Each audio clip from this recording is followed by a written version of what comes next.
Hello, good day students. आज इस lecture में बेटा हम 13.3 एक्सरसाइज फ्रॉम एनसीईआरटी और हम बेस थ्योरम के क्वेश्चन डिस्कस करेंगे। इससे पहले लेक्चर में हमने टोटल प्रोबेबिलिटी के कुछ क्वेश्चन डिस्कस किए थे एलिमेंट बुक से और एनसीईआरटी बुक से। क्वेश्चन नंबर 1 और एक एग्जाम्पल 15 जो क्वेश्चन है वो टोटल प्रोबेबिलिटी के, वो हम इससे पहले लेक्चर में डिस्कस कर चुके हैं। अभी हम क्वेश्चन नंबर 2 ऑनवर्ड डिस्कस करेंगे सेम एक्सरसाइज से, और वो सारे के सारे क्वेश्चन बेस थ्योरम के हैं। तो firstly we need to discuss what is this Bayes theorem. इस बेस थ्योरम में अगर हमने आप लोग भी पहले टोटल प्रोबेबिलिटी को ठीक से डिस्कस करना, तो बेस थ्योरम में बेटा हम एक्चुअल में रिवर्स प्रोबेबिलिटी निकालते हैं। जो काम पहले हो चुका होता है उसकी प्रोबेबिलिटी निकालते हैं, reverse probability. It is exactly जैसे टोटल प्रोबेबिलिटी का हम क्वेश्चन करते थे उसी तरह से होता है, बट इसमें हम रिवर्स प्रोबेबिलिटी निकालने के लिए इस थ्योरम का यूज़ करते हैं। ये थ्योरम बहुत आसान है एक्चुअल में, इसमें हमें दिमाग से कम सोचना पड़ता है, हमारा रिटर्न वर्क जाता है और इसका क्वेश्चन जरूर आता है कंपल्सरी, मैंडेटरी। ये क्वेश्चन हर बार पेपर में आ जाता है, तो इसलिए इसको ध्यान से करना है। और सारे के सारे क्वेश्चन एक ही तरह से हैं, एक फॉर्मूला लगेगा इसमें, तो वो फॉर्मूला सभी क्वेश्चन में लगेगा जिसमें टोटल प्रोबेबिलिटी को भी यूज़ करेंगे। तो मैं एक छोटा सा एग्जांपल देना चाहता हूँ, उससे ये चीज़ें काफ़ी क्लियर हो जाएंगी आपकी। जो हम ऑलरेडी टोटल प्रोबेबिलिटी में ये एग्जांपल कर चुके हैं, इसमें मैं वही एग्जांपल रिपीट करता हूँ। जैसे एक क्वेश्चन दिया होता है कि there are 2 bags, first bag contain 4 red and 4 black hole, second bag contain 2 red and 6 black hole. This is question number 2 from your 13.3 exercise from NCERT. Question number 2, पहले bag में 4 रेड 4 ब्लैक होल हैं, दूसरे red में 2 red और 6 black hole. Then question is one out of the two bag is selected at random. दोनों में से एक बैग सिलेक्ट किया जाता है, कोई सा भी बैग सिलेक्ट कर सकते हैं, पहला बैग भी हो सकता है, दूसरा बैग भी सिलेक्ट हो सकता है। And one ball is drawn out from the bag, और उस बैग में से एक बॉल निकाली जाती है। टोटल प्रोबेबिलिटी में हम क्या करते थे कि आपसे पूछा जाता था कि one ball is drawn out from the selected bag, what is the probability that ball is red, what is the probability that ball is red. ये काम होता था टोटल प्रोबेबिलिटी में, जो इससे पहले लेक्चर में हम कर चुके हैं। आज तुम्हें जो फाइनली जो बॉल निकाली गई है, दोनों बैग में से कोई एक बैग सिलेक्ट किया, उसमें से एक बॉल निकाली, वो बॉल के बारे में आपको बता दिया जाता है कि दिस बॉल इज रेड और ब्लैक। यहाँ पे क्वेश्चन इज दिस कि दोनों बैग में से किसी एक बैग को सिलेक्ट करते हैं, उसमें से एक बॉल निकालते हैं, and that ball is found to be red in colour. वो बॉल रेड मिली है हमें, ये बता दिया गया है हमें। जो सबसे लास्ट में काम किया है वो हमें बता दिया गया है कि जो ball drawn from the bag that is red in colour, then what is probability that this ball is drawn from the first bag और from the second bag. Means what, पहले हमारे पास 2 बैग रखे थे, हमने 2 बैगों में से एक बैग को सिलेक्ट किया। उस बैग में से जो भी सिलेक्ट किया हमने, फर्स्ट बैग हो सकता है सिलेक्ट किया, हो सकता है सेकंड सिलेक्ट किया, जो भी सिलेक्ट किया उसमें से एक बॉल निकाल ली, और वो बॉल रेड इन कलर है। ये बता दिया गया कि this ball is red in colour. अगर ये बॉल रेड है कलर में, तो what is probability this ball is drawn out from the first bag, या फिर what is probability that this ball is drawn from the second bag. Means जो last में काम हुआ है, जो तुमने बैग को सिलेक्ट करके बॉल निकाल ली है, तो बॉल तो बता दी गई कैसी कलर की है। तो तुम्हें ये बताना है कि जो तुमने बैग सेलेक्ट किए हैं वो फर्स्ट बैग सेलेक्ट किया था या सेकंड बैग सेलेक्ट किया था। फर्स्ट बैग सेलेक्ट किया था तो उसकी प्रोबेबिलिटी क्या है, सेकंड बैग सेलेक्ट हुआ होगा तो उसकी प्रोबेबिलिटी क्या है। मतलब जो सबसे लास्ट में काम हुआ है वो तुम्हें बता दिया गया है, और बीच में जो पहले काम हो चुका था उसकी प्रोबेबिलिटी निकालनी है, रिवर्स प्रोबेबिलिटी निकालनी है। लिसन, सबसे पहले तुम्हारे पास 2 बैग थे, तुमने दोनों में से कोई एक बैग सेलेक्ट किया, पता नहीं फर्स्ट या सेकंड, मैं फिर रिपीट कर रहा हूँ तीसरी चौथी बात। उसमें से आपने एक रेड बॉल निकली, रेड बॉल तो फर्स्ट में से निकल जाएगी, सेकंड में से निकल जाएगी, तो फाइनली तुम्हारे हाथ में रेड बॉल आ गया। तो question is this, what is probability that this ball is drawn out from the first bag, या what is probability this ball is drawn out from the second bag. इसका मतलब तुम्हें ये बताना है कि क्या प्रोबेबिलिटी है कि तुमने दोनों बैग में से फर्स्ट बैग सेलेक्ट किया है या दोनों बैग में से सेकंड बैग सेलेक्ट किया। तो जो काम आप पहले कर चुके हैं उसकी प्रोबेबिलिटी निकालनी है, और जो काम बाद में किया वो आपको बताया होगा। तो यहाँ पे स्टेटमेंट पढ़ेंगे आप 2-3 बार, तो आपको चीज़ें समझ में आएंगी। Bag contain 4 red 4 black hole, another bag contain 2 red 6 black hole, one of the 2 bag is selected at random and a ball drawn out from the bag which is found to be red in colour, then find the probability that the ball is drawn from the first bag. उसने पूछा first bag से वो इसकी क्या probability हो, या ये question उल्टा भी हो सकता है, what is the probability that bag ball drawn from the second bag. तो ये एक क्वेश्चन, ये इसको आप 15 बार रिपीट कर लो तो 15 क्वेश्चन हो जाएंगे। बेस थ्योरम में सारे के सारे क्वेश्चन डिक्टो सेम है। जैसे आपको लीनियर प्रोग्रामिंग में तुमने मैन्युफैक्चरिंग के किए, डाइट के किए, तो मैन्युफैक्चरिंग के सारे क्वेश्चन एक जैसे होते थे। यहाँ बेस थ्योरम के सारे एक जैसे क्वेश्चन है। हर एक क्वेश्चन में आपके पास एक सैम्पल स्पेस है, उसमें उसी तरह से टोटल प्रोबेबिलिटी हमने डिस्कस किया। इवेंट होंगे E1, E2, E3, E3 तक ही होंगे ज़्यादातर, इससे ज़्यादा नहीं होते। Which are mutually exclusive and exhaustive, जो हमने टोटल प्रोबेबिलिटी में इससे पहले वाले लेक्चर में डिस्कस किया। These events are always mutually exclusive and exhaustive. हमेशा से, मैं फिर लिख देता हूँ, ये हमेशा से म्यूचुअली एक्सक्लूसिव और एग्जॉस्टिव होंगे। Mutually exclusive means E1 intersection E2 करेंगे तो एंटी सेट आएगा, और अगर उनका यूनियन कर देंगे बेटा E1 यूनियन E2, तो that is always equal to sample space number 1, number 2, this is mutually exclusive, this is exhaustive. और नंबर 3 का होता है कि किसी भी इवेंट की प्रोबेबिलिटी व्हाटएवर, चाहे वो E1 हो चाहे E2 हो, उसकी प्रोबेबिलिटी हमेशा नॉन जीरो रहेगी, मतलब जीरो से बड़ी रहेगी। नेगेटिव तो होती नहीं, तो जीरो से बड़ी रहेगी। प्रोबेबिलिटी किसी भी इवेंट की जीरो नहीं आएगी। तो हम इस क्वेश्चन को ऐसे भी देख सकते हैं, 2 बैग हैं, या फिर ऐसे लिख सकते हैं। यहाँ पे आप ये बात भी लिख दो, 4 रेड बॉल 4 ब्लैक बॉल, इधर 2 रेड बॉल और 6 ब्लैक। तो पहले तो बेटा E1 और E2 दोनों इवेंट को लिखिए। जो क्वेश्चन नंबर 2 लिख रहा हूँ मैं, हर बार कुछ ऐसा ही केस दिया जाएगा। मैं फिर से क्वेश्चन बताता चलो। Question number 2, let E1, this is event that first bag is selected, event that first bag is selected, first bag select हो जाए। E2, this is the event that second bag is selected, second bag select हो जाए। तो clearly यहाँ पे मैं लिख देता हूँ एक बार, आप लोग भी लिख लोगे तो बहुत अच्छा रहेगा। फेयर कॉपी में E1 एंड E2 जो 2 इवेंट हैं, they are mutually exclusive, so formally mutually exclusive and exhaustive events बेटे, जिसमें exhaustive का मतलब जिनकी यूनियन करें तो सैंपल स्पेस आ जाएंगे। तो प्रोबेबिलिटी ऑफ E1 क्या होगा? आपके सामने 2 बैग रखे हैं। What is probability that you have to select first bag? This is 1/2, and probability of selection of second bag that is also 1/2। अब तुमने फर्स्ट बैग सेलेक्ट किया हो या सेकंड बैग सेलेक्ट किया हो, तो दोनों में रेड बॉल है। तो उसने कहा है कि जो भी बैग सेलेक्ट हुआ उसमें से एक बॉल निकालिए, that ball is found to be red in colour. तो इसका मतलब रेड बॉल के कॉमन इवेंट हो सकता है, दोनों में से निकल सकता है, तो कॉमन इवेंट हो सकता है। तो यहाँ पे लिख देते हैं, let A, this is the event for ball red ball, event for getting red ball from bag में से रेड बॉल। बेटा इसमें फिर से, now probability of getting red ball when first bag is selected, probability of getting red ball when first bag is selected, E1 is what, that is event for first bag is selected. तुम्हें सबसे important काम है यहाँ पे जो 2 या 3 mutually exclusive exhaustive events होंगे, उनकी पहचान करो, उनको ठीक से लिखो। E1 E2 उनकी प्रोबेबिलिटी हर क्वेश्चन में दी होगी, हर एक क्वेश्चन में। ये 2 बातें हर एक क्वेश्चन में लिखी। फिर आप कॉमन इवेंट की पहचान करो कि कॉमन इवेंट क्या होगा। जो बच्चा इन 2 बातों की पहचान कर लेगा, mutually exclusive and exhaustive events, that is E1 E2 E3, और दूसरा कॉमन इवेंट, उसका क्वेश्चन एकदम से कंप्लीट हो जाएगा।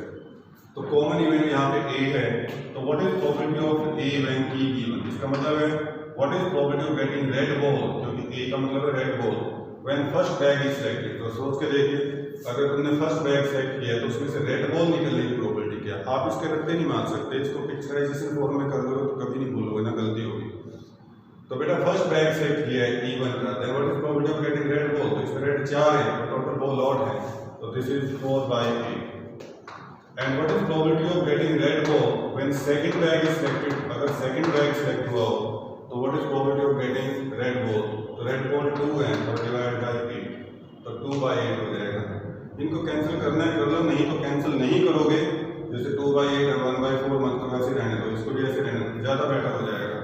Now what is Bayes theorem? Bayes theorem क्या कहती है कि हमने दोनों बैग में से कोई एक बैग सेलेक्ट किया, उसमें से एक बॉल निकाल ली, वो बॉल हमें रेड मिली, तो क्या प्रोबेबिलिटी है कि हमने ये बॉल फर्स्ट बैग में से निकली हो या सेकंड बैग में से निकली हो, मतलब क्या प्रोबेबिलिटी है कि हमने फर्स्ट बैग को सिलेक्ट किया था, या व्हाट इज द प्रोबेबिलिटी कि वी सिलेक्टेड सेकंड बैग। तो बेटा रिवर्स पीछे की बात पूछी जा रही है, पिछली प्रोबेबिलिटी पूछी जा रही है। तो यहाँ पे क्वेश्चन इज दिस कि we draw a ball and that ball is found to be red in colour. तो A is given to us, अब की बार ए गिवन है, A is the event for getting red ball from the bag.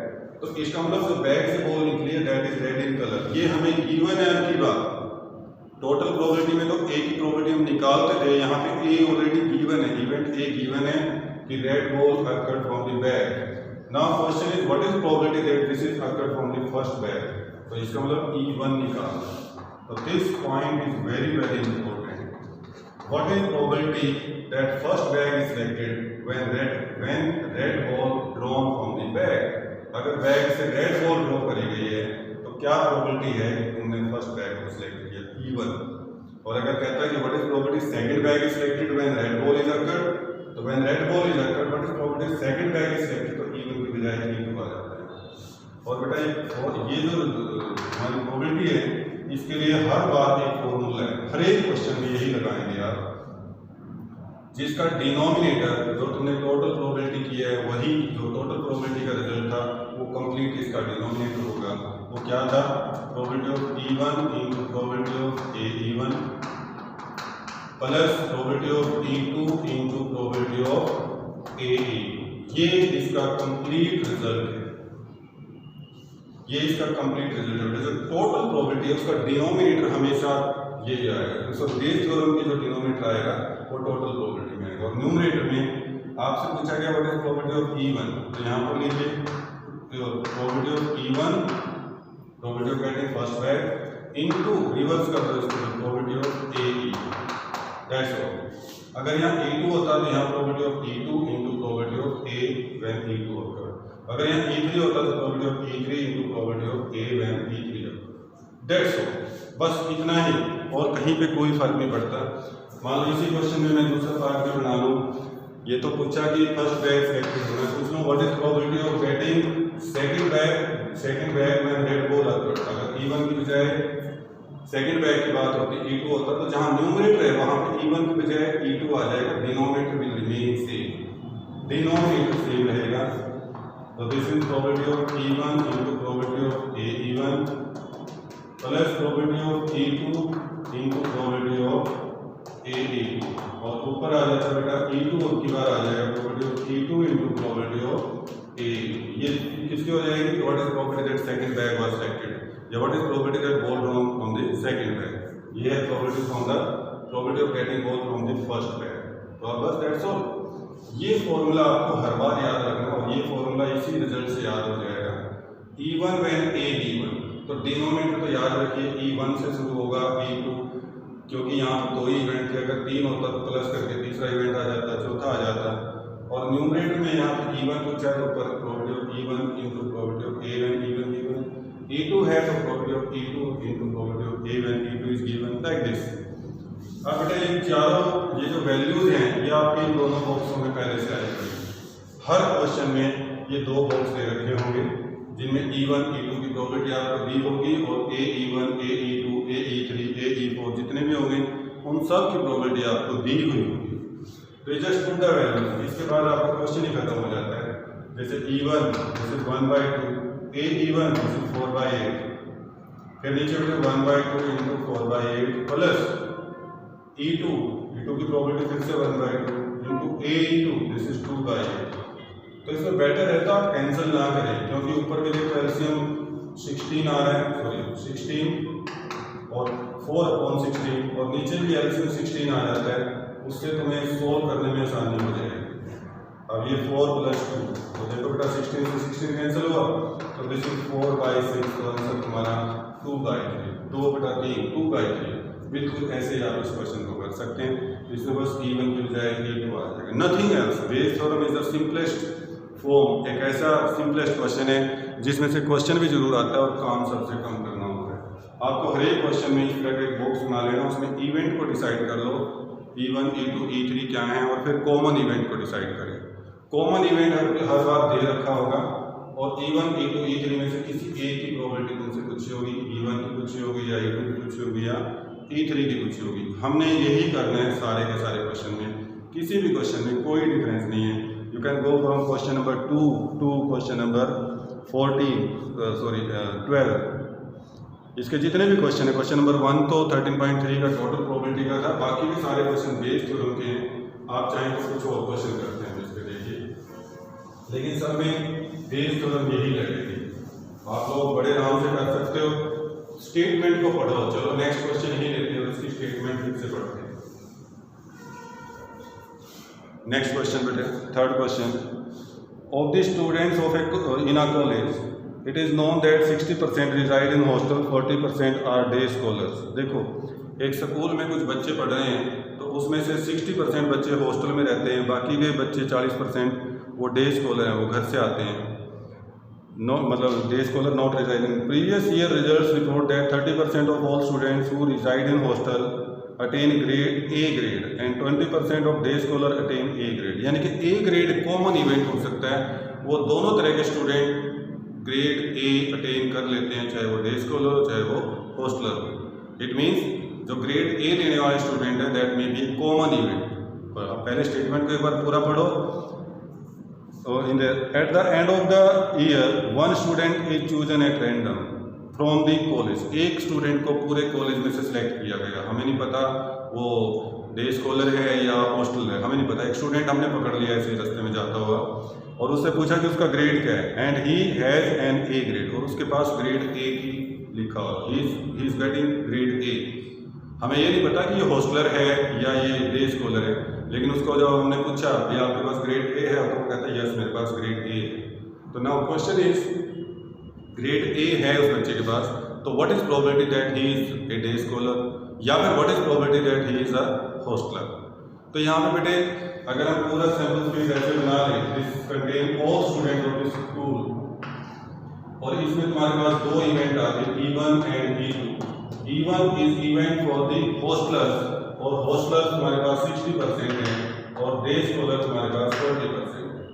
And A is a common event. तो common event किसके लिए use कर सकते हो बेटा? Students who are getting grade A, और ग्रेड A तो दोनों तरह के स्टूडेंट्स ले सकते हैं। तो A is event for the students who are getting grade A, तो A कॉमन इवेंट हो जाएगा। तो पहले तो आप देखिए E1 और E2 म्यूचुअली एक्सक्लूसिव है या नहीं है? बिल्कुल है, क्योंकि E1 तो उन स्टूडेंट्स की सिलेक्शन है which are hosteller, who are hostellers, और E2 में वो स्टूडेंट आते हैं वो आर डे स्कॉलर्स। तो जो डे स्कॉलर है वो हॉस्टलर नहीं है, जो हॉस्टलर है वो डे स्कॉलर नहीं है, और दोनों को मिला देंगे डे स्कॉलर और हॉस्टलर्स को, तो सारे स्कूल के पूरे स्टूडेंट हो जाएंगे।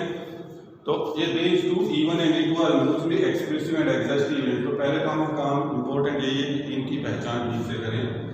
तो हम लिख सकते हैं that E1 and E2 they are E1 and E2 these are events for hostler and day scholar students. So no need to say whether they are mutually exclusive or exhaustive. तुम्हें समझना पड़ेगा हर क्वेश्चन में कि वो है या नहीं। Paper में बेशक आप उसको छोड़ सकते हो। तो then what is probability of E1? कि one student is selected and what is probability that he is a hostler? That is 60%. So 60 by 100, we have to write 6 by 10. And probability that he is a day scholar, that is 40 by 100, 4 by 10. और better to से 2/5, और इसको भी आप 2/5 करके लिख सकते हो। ठीक है, फिर आप कॉमन इवेंट पे आ जाओ बेटा। Let A, this is event for getting A grade in exam में ग्रेड A मिलने का इवेंट फ्रॉम A बोल देते हैं।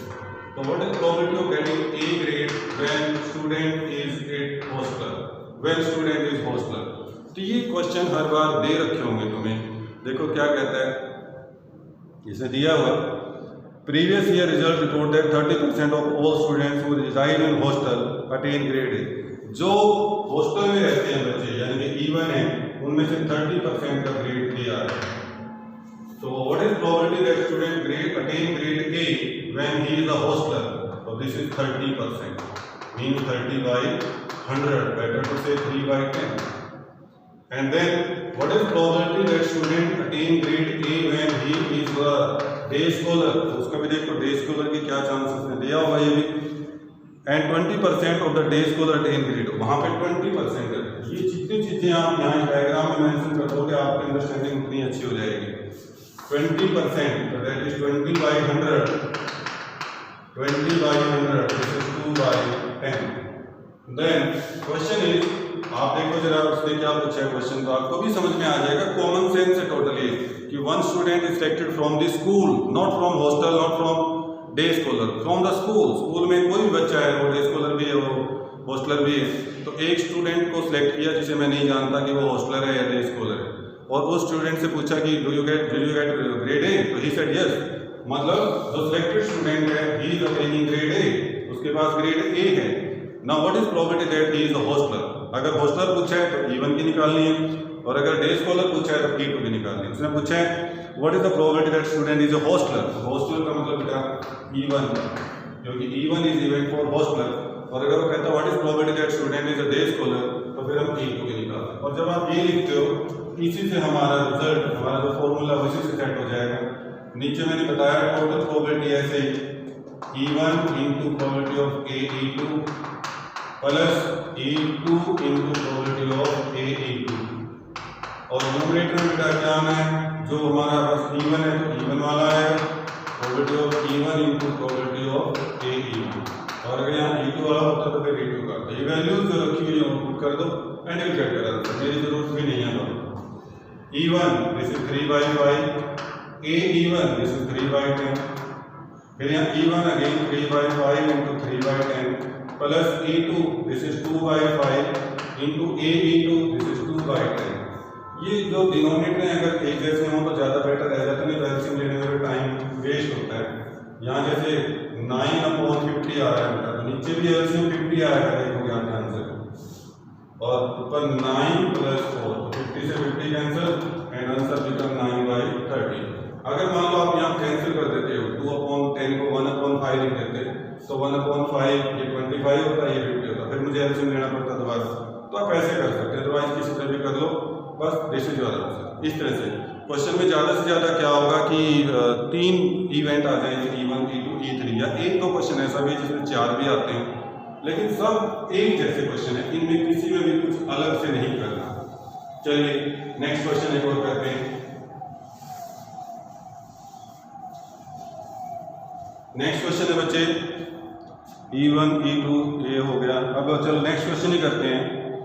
In answering a question a multiple choice test, question number 4 आ गया बेटा। क्वेश्चन नंबर 4 में ही said in answering a question on a multiple choice test, multiple choice का कोई क्वेश्चन है, a student either know the answer और guess, या तो स्टूडेंट को पता है कि आंसर क्या है, नो द आंसर, और वो गैस लगाता है।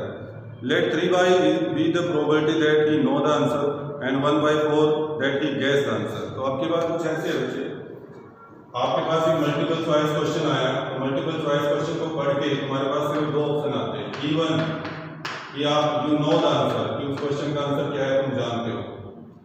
E2 कि आपको पता नहीं है लेकिन आप उस क्वेश्चन के बारे में गैस लगाते हो। That is 2 choice are there only. तो E1 और E2 हमने 2 इवेंट बना लिए, एंड कहते हैं E1 3/4 is the probability that he know the answer. इसकी प्रोबेबिलिटी 3/4 हो जाएगी। मैं फिर से आपको थोड़ा सा बताता हूँ। E1 3/4 एंड E2 बेटा वो 1/4 हो जाएगी, इसमें दे रखा है 1/4 that he gas. Assuming that a student who gas the answer will be correct with probability 1/4। तो करेक्ट आंसर करेक्ट हो, तो ये तो दोनों केस में हो सकता है। जब मुझे आंसर का पता है कि इस आंसर का इस क्वेश्चन का आंसर बी आना है, तो मैं बी को ही मार्क करूंगा। तो इसका मतलब ए जो इवेंट है that is the event that answer is correct. तो यहाँ पे ए जो लिखेंगे बेटा, this is event that answer is correct, answer is correct, answer correct हो जाएगा। तो probability that answer is correct when you know the answer. इस तरह इस बात को पढ़िए ठीक से। What is probability that your answer is correct when you know the answer. जब आपको पता है कि इस आंसर का, इस क्वेश्चन का आंसर बी है, तो फिर उस आंसर को करेक्ट करने की प्रोबेबिलिटी कितनी हो जाएगी आपकी? 1। श्योर हो जाएगा वो तो। आपको जब आंसर पता है तो आप उसमें मार्क भी ठीक करोगे।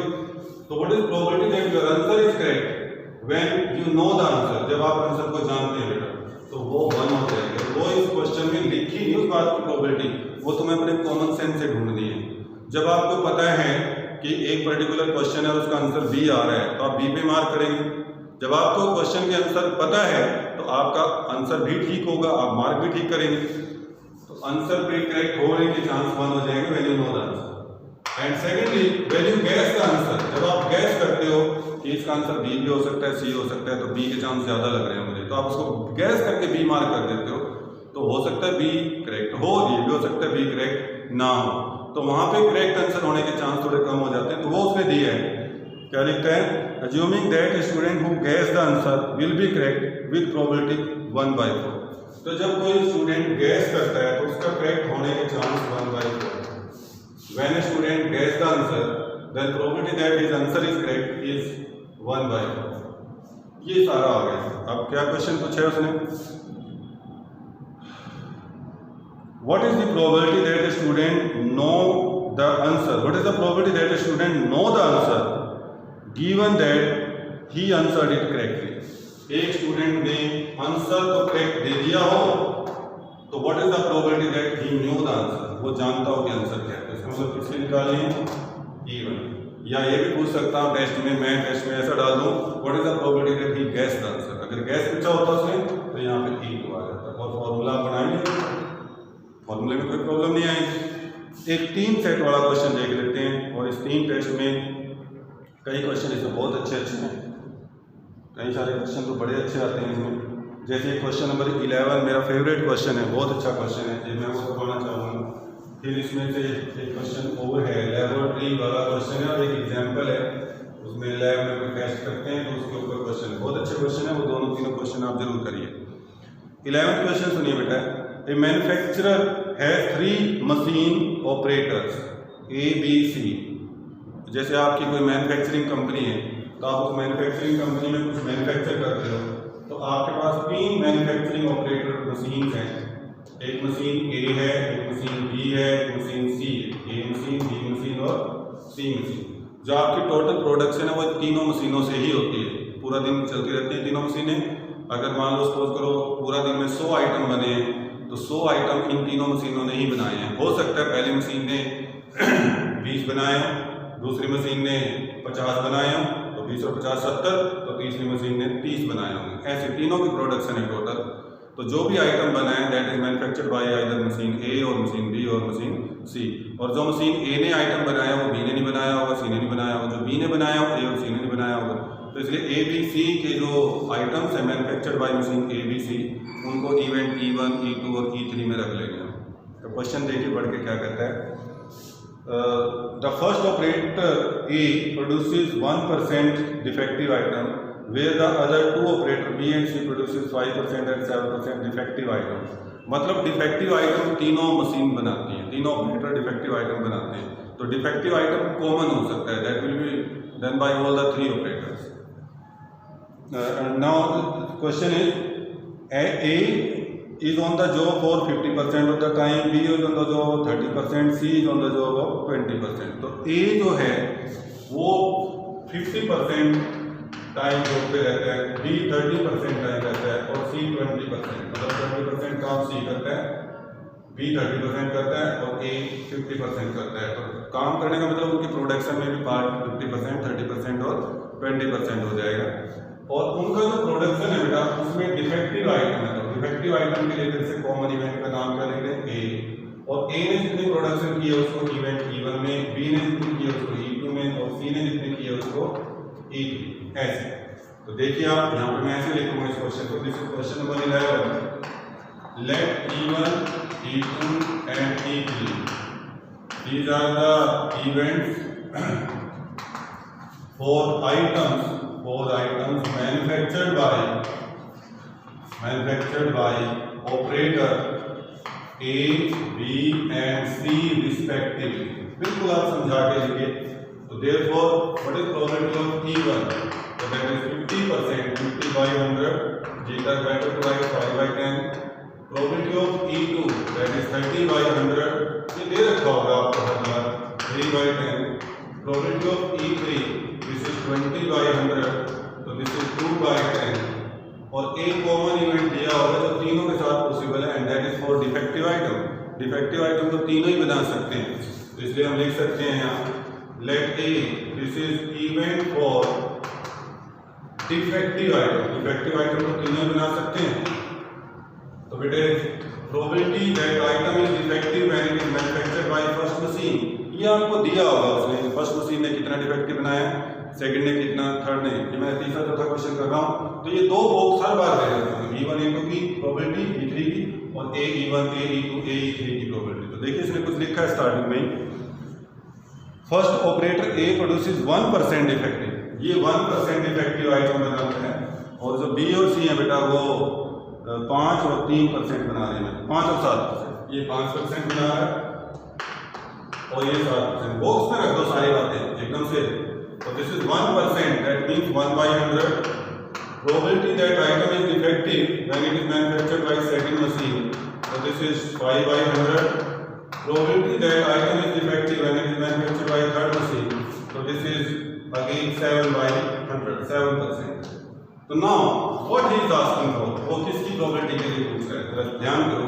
फिर से मैं बता रहा हूँ, जो कॉमन इवेंट है वो हर बार तुम्हें दिया होगा, और आपको जो म्यूचुअली एक्सक्लूसिव एडजस्टिव इवेंट्स है E1 E2 E3, उनमें से किसी एक की प्रोबेबिलिटी पूछी होगी. इस क्वेश्चन को मैं और एक्सप्लेन करूं तो जैसे पूरा दिन की प्रोडक्शन एक स्टोर में जाके इकट्ठी कर दी, ऑपरेटर ए की, ऑपरेटर बी की, ऑपरेटर सी की, सारी प्रोडक्शन को एक स्टोर में जाके इकट्ठा कर दिया, तो स्टोर में जो प्रोडक्शन इकट्ठी की है उसमें डिफेक्टिव आइटम भी है, क्योंकि तीनों ऑपरेटर कुछ आइटम को डिफेक्टिव कर देते हैं. तो शाम को आप ओनर हैं उस सारे प्रोडक्शन के, तो आप शाम को स्टोर में चेक करने गए अपनी प्रोडक्शन को, आपने एक प्रोडक्ट उठा के देखा, चेक किया, आपको नहीं पता वो कौन से ऑपरेटर ने बनाया, ए ने, बी ने, सी ने, ये नहीं पता आपको, लेकिन उसको जब चेक किया तो उसमें डिफेक्टिव निकला, वो पीस जिसको आप चेक कर रहे थे वो डिफेक्टिव निकला. आप उस कंपनी के मालिक हैं, आपको पीस में डिफेक्ट नजर आया, तो आप अपने मैनेजर से पूछते हो कि भाई ये आइटम तो डिफेक्टिव है जो हमने सेलेक्ट किया, तो क्या चांस है कि ये फर्स्ट ऑपरेटर ने बनाया हो. तो व्हाट इज द चांस, कितने चांस है कि फर्स्ट ऑपरेटर ने बनाया हो, या सेकंड ने बनाया हो, या फिर थर्ड ने बनाया हो. Means item is defective, this is given to us, और आपको ये बताना है कि कौन से ऑपरेटर ने बनाया होगा. देखो यही क्वेश्चन पूछा है इसने. ये defective item is produce, he said a defective item produce हो गया, what is the probability it is produced by A, या फिर बी हो सकता था, या फिर सी हो सकता था. वो means one defective item is produced, what is probability that is manufactured bye operator A. Operator को ये E1 है, तो बेटा E1 आ गया, तो फिर से आप कर दो probability of E1 into probability of AE1, और नीचे 1 से शुरू करके 3 तक जाएंगे आप. E1 AE1 probability AE1 plus probability of E2 into probability of AE2 plus probability of E3 into probability of AE. It's like that. आप उसे वैल्यूज पुट कर देंगे, will get your answer. I hope you can do it. इसके सारे questions करने हैं, कोई नहीं छोड़ना, क्योंकि एक क्वेश्चन जरूर आएगा पेपर में. ये मत सोचना नहीं आएगा, ये सोचना जरूर आएगा. और इससे आगे वाले टॉपिक अब की बार आप लकी हो, लॉकडाउन का थैंक यू बोलो या कोरोना का थैंक यू बोलो, उसकी वजह से हमारा सिलेबस बड़ा कम हो गया. तो आगे एक दो बातें और बतानी है, नहीं तो आगे बाइनोमियल डिस्ट्रीब्यूशन और वो है, वो सिलेबस से हट गए अब की बार. तो हमारे एक दो वीडियो और बनेंगे, एक दो लेक्चर और होंगे, तो वो भी आप करो. Please you complete your 13.3 exercise from NCERT, और जितने क्वेश्चन आप एक्स्ट्रा बुक से कर सकते हैं वो भी करिए. सिर्फ NCERT के ऊपर डिपेंडेंट नहीं रहिए कि NCERT में बस 10 क्वेश्चन है तो हमने 10 ही करने हैं. टॉपिक को समझिए, जो आपका कॉन्सेप्ट है उसे ठीक से समझिए. कॉन्सेप्ट समझ में नहीं आएगा, वहाँ पे स्टेटमेंट बदल के आ जाएगी पेपर में, तो फिर वहाँ दिक्कत होगी हमें. इसलिए टॉपिक को समझिए, NCERT के क्वेश्चन फिर कॉपी में करिए. उसके अलावा जितने भी क्वेश्चन कर सकते हैं और आप कॉपी में ट्राई करके देखते रहिए. Okay, good day.